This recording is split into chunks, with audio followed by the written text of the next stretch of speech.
This is Shikha Srivastava from mathematics farm. आज हम लोग क्या पढ़ेंगे? आज हम लोग class 8 chapter 12 that is factorisation में एक्सरसाइज 12.1 का क्वेश्चन नंबर 3 सॉल्व करेंगे। Question is factorise. यहाँ पे कुछ एक्सप्रेशंस गिवन है, इनको फैक्टराइज करना है। First is x square plus x y plus 8x plus 8y। यहाँ पे देखिए कितने टर्म्स हैं, 1 2 3 4 टर्म्स का एक्सप्रेशन है ये। देखिए पहला टर्म है एक्स स्क्वायर, दूसरा टर्म है एक्स वाई, तीसरा टर्म है 8x और चौथा टर्म है 8y।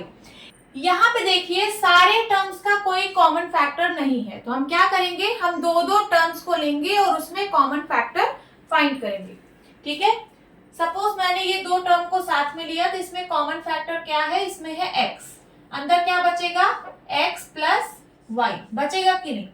और यहाँ पे देखिए कॉमन फैक्टर क्या है, 8 है, 8 को बाहर ले लीजिए, अंदर क्या बचा, x plus y is equals to.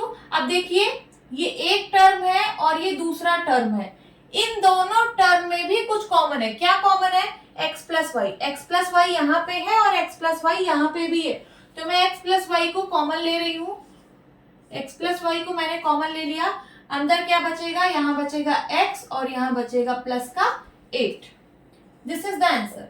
ठीक है, तो इस एक्सप्रेशन का फैक्टराइज फॉर्म ये आया। इसका एक फैक्टर आया x प्लस वाई और दूसरा फैक्टर आया x plus 8। Now second, 15xy minus 6x plus 5y minus 2।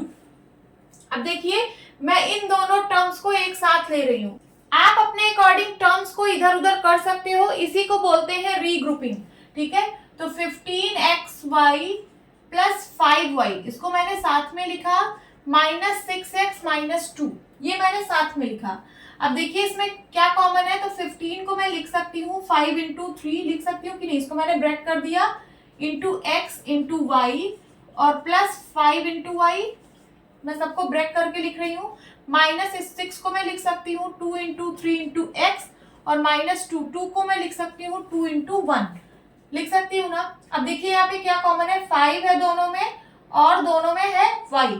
5y common ले लीजिए, अंदर क्या बचेगा, अंदर बचेगा 3x और प्लस यहाँ पे 1 बचेगा, क्योंकि 5 इंटू वाई इंटू 1 भी आप लिख सकते हो, 1 आप किसी भी नंबर में मल्टीप्लाई करा सकते हो।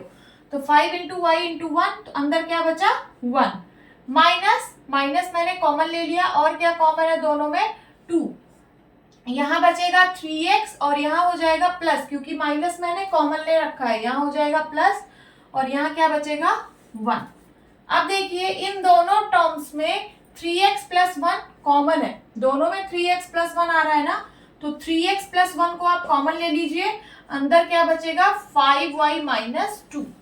This is the answer. तो इसका फैक्टराइज फॉर्म ये आ गया और इस एक्सप्रेशन के दो फैक्टर्स आए, पहला फैक्टर है 3x प्लस 1 और दूसरा फैक्टर है 5y minus 2। Now third, ax plus bx minus ay minus by। अब देखिए इन दोनों को मैं एक साथ ले रही हूं, इसमें क्या कॉमन है, x कॉमन है, अंदर क्या बचेगा a प्लस b। ठीक है, x मैंने कॉमन लिया, यहाँ बचा a प्लस यहाँ बचा b। अब माइनस कॉमन लीजिए, इन दोनों में कॉमन है y, यहाँ बचेगा a, माइनस बाहर है तो अंदर साइन चेंज हो जाएगा, यहाँ हो जाएगा प्लस और यहाँ बचेगा b। अब देखिए दोनों टर्म्स में a प्लस b कॉमन है, a प्लस b को कॉमन ले लीजिए, अंदर क्या बचा x minus y। This is the answer. ठीक है, तो इस एक्सप्रेशन को मैंने फैक्टराइज कर दिया, ये है इसका फैक्टराइज फॉर्म। और इस एक्सप्रेशन के दो फैक्टर्स है, पहला फैक्टर है a प्लस बी, दूसरा फैक्टर है x minus y. Now fourth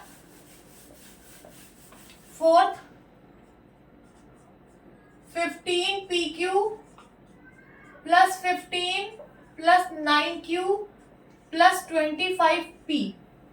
देखिए अब किन दो टर्म्स को आप साथ में लिखेंगे, इन दोनों टर्म्स को मैं साथ में लिख रही हूँ, 15pq plus 25p plus 15 plus 9q, इन दोनों को साथ में लिख रही हूँ। ठीक है, आप अपने अकॉर्डिंग अकॉर्डिंग टर्म्स को किसी के भी साथ लिख सकते हैं जिसमें आपको कॉमन दिखे, ठीक है। अब इन दोनों में क्या कॉमन है, तो देखिए 5 यहाँ पे भी कॉमन है, 5 यहाँ पे भी कॉमन है, तो मैं 5 कॉमन ले रही हूँ।